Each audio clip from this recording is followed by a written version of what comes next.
مطمئنم شما هم جیغ میکشید اگه بگم شام امشب بچه ها بیشتر از 7 میلیون تومان قیمتشه.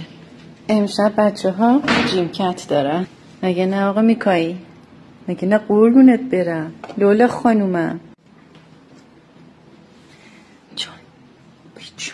جون ای جونم پام به جیمکت بدم.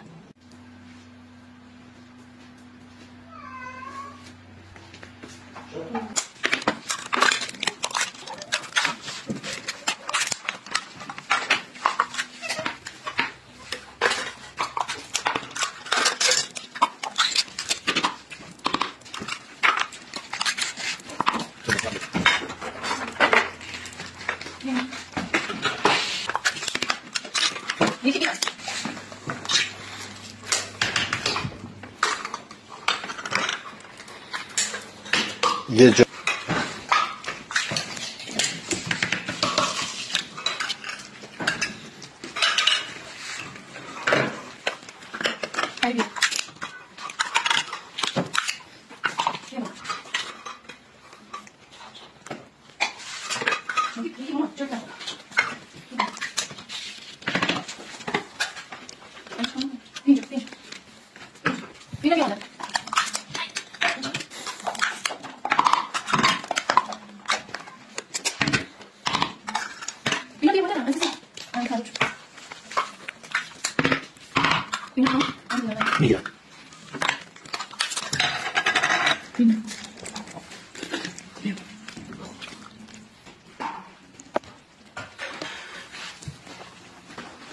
میگم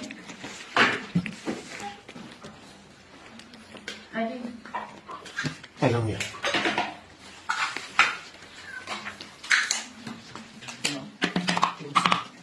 بیا مامان جان بیا.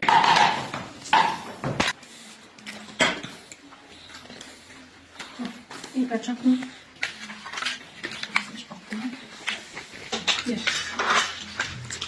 پس چطوری رو؟ این همه زن کن همش کنیم یا پایین بودو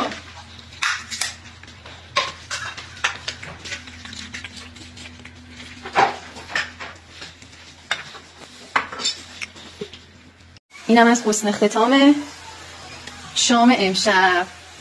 همه‌شون خوردن دوست داشتن. خدایا آدمای مهربون رو زیاد کن، هوای همه حیوونا رو داشته باشن، هیچ حیوونی سر و گربه‌های بیرون گرسنه نمونن، زخمی نمونن، دلشون غذا نخواد بهش نرسن.